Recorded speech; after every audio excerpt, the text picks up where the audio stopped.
Eiga samkeppnisyfirvöld að forgangsraða verkefnum sínum í þágu eldsneytismarkaðnum. I guess that this topic is high on the agenda of every competition agency around the world because fuel is important. It is extremely important. Just to give you an example, if you see a price rise here of a little bit than 1 cent throughout Germany on the fuel market, that makes, looking at the whole economy, that makes a price rise of 1 billion euros. So it is not only important for the individual driver, but it is also important for the economy as a whole. And if we look at the price differences here in Germany, which might be in the same city, that difference might be up to 10 cents at the same time. There you can see that also at the very end of that chain, the consumer can benefit enormously from a competitive market in this fuel area. So I think every competition agency is really well advised for public reasons, for political reasons, for economic reasons, and for consumer protection reasons to take an extremely close look at this market. Hvað einkennir samkeppni á eldsneytismörkuðum?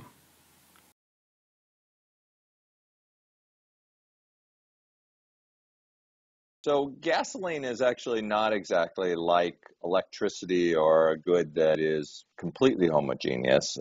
First of all, there is spatial differentiation between the gas stations that sell the product. Secondly, there is, in most markets, a lot of advertising, and consumers see the products as differentiated even when they aren't particularly differentiated. So we have found in California and in my studies in the United States that firms can have local market power in the retail sector. Hvaða samkeppnislegu vandamál hafa komið upp á eldsneytismörkuðunum í Þýskalandi, Portúgal, Bretlandi og Kaliforníu? Well, if you find a dominant oligopoly, I think substantial competition problems might not be far away. So we took a close look at that. What we saw is that question is always the access to refining products. That is refinery capacity in Germany or import, because that is a key determinant for market power. In Germany, the refining capacities are largely controlled by the major oil companies. We have high barriers to entry in this respect. In particular, the smaller petrol suppliers, these refinery capacities of the big oil companies. So we see here two dangers. One is that we might see a risk of sales below cost. Another risk we see is the one of price squeeze. That is that the oil company offers motorists its fuel in a lower retail price at its own petrol stations than it offers as a wholesale price to the independent competitors. One finding in the sector inquiries was that we took a close look at the price patterns on these markets. I think that is important to do because we have a market here before our eyes with a very high transparency. Oligopolists have a complete overlook of the price all over Germany at every single petrol station. That means we have an extremely transparent market here. But what we did not find is any evidence for an explicit coordination between the companies. But what we found when we look at these price patterns, we saw a clear hint that there was a parallel conduct because we saw price rises at a certain time on a certain day in a week, and we saw how other companies followed that price rise with a certain gap of 3 or 5 hours. That happened every week. Today the pattern is different, but that is what we saw back in 2011. So in a nutshell, there always was a possibility for the companies to coordinate their behavior due to their vertical integration, due to the high market transparency, and due to the fact that motorists, drivers, practically have no power at all.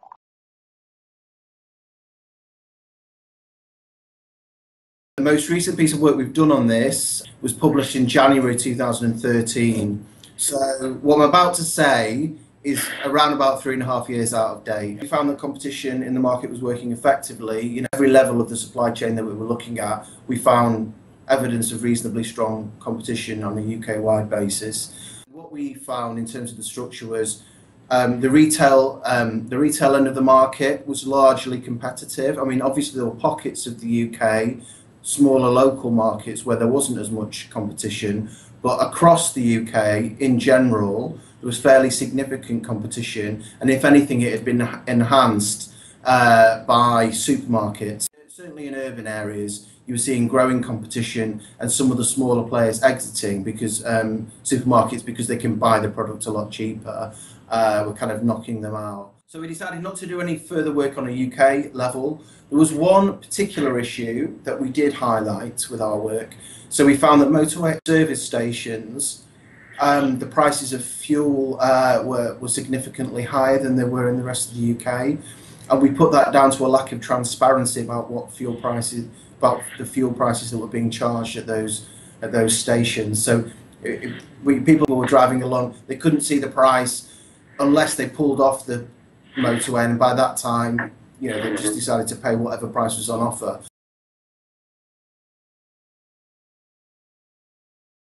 Well, we identified bottlenecks upstream on import facilities and import capacity of refined products to wholesalers other than oil companies, notably Galp, because Galp is the incumbent among the 4 oil companies, and it dominates storage capacity, especially in the south. We also had competition concerns on retail sales along highways.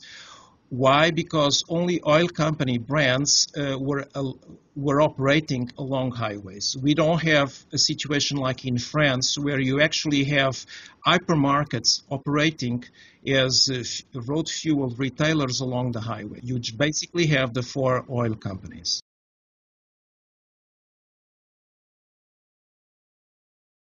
Well, one of the problems we have seen in California is access to importing infrastructure, particularly the docks and the storage facilities. Storage facilities are critical because simply getting the fuel to the dock doesn't help if you don't have a place to put it. And so concentration in the ownership of those docks and storage facilities, and particularly integration of the ownership with retailers, can be a major problem.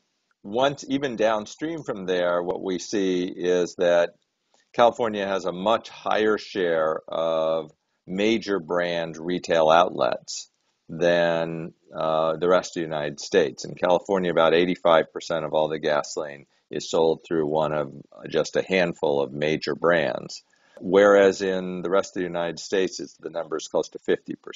That seems to make a big difference because the ability to bring in product and undercut the market, and the willingness to do that, seems to be much greater among these independents. However, if most consumers are not willing to switch at a reasonable price differential, then you don't end up getting much price pressure. California has a significant problem with high margins on gasoline in the state right now. Much of that is probably coming in the refining sector, not downstream in retailing, which is very concentrated. And California has a special blend of gasoline that can only be made in about a dozen refineries outside the United States, outside California, and about 8 inside California. Hafa samkeppnisyfirvöld eða stjórnvöld gripið til einhverra aðgerða vegna þeirra vandamála sem upp hafa komið? A close eye on the market. We want to prevent that the structure or that anything else on this market gets worse than it is today, which means, in fact, that we have a quite strict merger control regime in this area. The issue is that we very closely monitor the market if we find any abusive practices. I already mentioned the risk of price or margin squeeze. I already mentioned the risk of sales below cost. For the most important feature, of course, was that we have set up a market transparency unit here in the Bundeskartellamt, in the Federal Cartel Office. So we collect all prices in Germany in real time here, and then we pass them on to so-called consumer information services.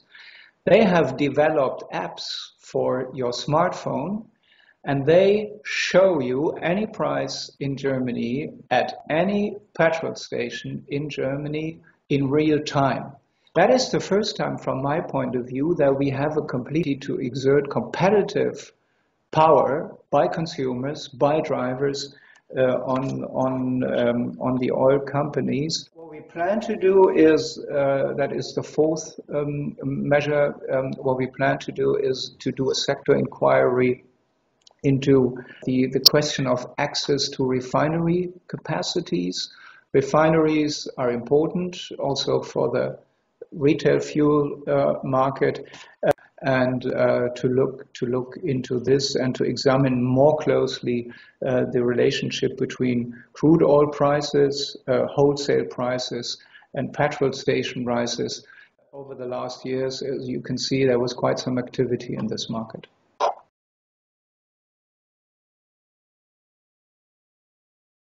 So we recommended that the government take steps to make prices more transparent by showing them on the side of motorways so people could reach a decision on when to stop and when to buy fuel. So in response to that recommendation, it's taken a couple of years.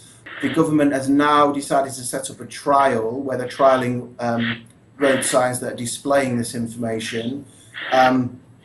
That kicked off in March 2016, and they're going to run that trial to the end of 2017 to see if this is something that's worth rolling out across the country. But that's the only significant response to our report, because aside from that, we didn't find a problem with competition, and therefore we didn't ask for further action.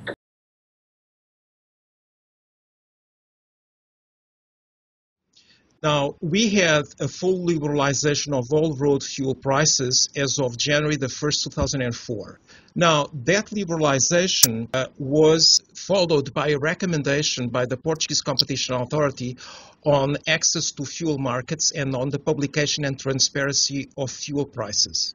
Namely, we recommended that road fuels should be open to supermarkets and hypermarkets, because the idea was this was a way of increasing competition in the market, which did happen. The Portuguese Competition Authority not only encouraged the liberalization of the licensing legislation to permit hypermarkets to run their own gasoline and diesel stations, but also encouraged the publication of retail prices so that you could, for several years now, you can actually go to the site of the Directorate General for Energy and find the prices that are being charged every day in every petrol station in the country. It is true that that one of our recommendations from 2004, which were again issued in 2009, was the information panels on prices should be installed along highways, so that people could actually, check the prices that were charged by the different petrol stations and decide, where to fill their tank, obviously before they would reach that petrol station. There was also the creation of the so-called National Entity for Fuel Markets in December 2013, and this new entity is now monitoring the road fuel markets And finally, last year, we had a new decree law coming into force. In a nutshell, what this new legislation has introduced is some new rules concerning access to storage facilities and other infrastructure, types of infrastructure that are sitting upstream in the vertical chain. And that's quite important because we did identify some bottlenecks exactly in the upstream of these markets. I mean, infrastructures for importing, storage, and so forth.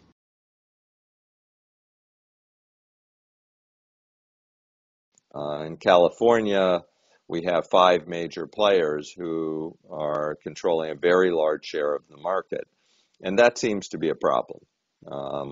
So I wouldn't, I mean, the state hasn't proven anything, but you certainly hear from the independents that access to the facilities, the ability to bring in product and find a buyer, a retail buyer for it, is limited. And on the other side, the retail independents tell us that their ability to find marketers who will bring in product is limited.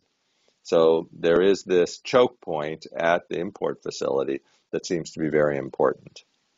So it is very important to make sure that there are facilities available to these small independents. And that can be done either by making sure that there are facilities that are not vertically integrated, or by making sure, even if they are vertically integrated, that the facilities are still made available to independent retailers. Otherwise, you definitely have a problem that the large retailers have an incentive to buy up and restrict access to the facilities that allow others to bring in fuel and compete. There is a flip side of this, which is part of the problem that we see in the United States is a variation in willingness of customers to shop around. So making sure that customers realize that what the differences are, if there are any, and if there aren't any, making clear that they understand that this really is a homogeneous good is very valuable, because if they're more willing to shop around, that puts more competitive pressure on the majors, the larger firms that are more likely to exercise market power.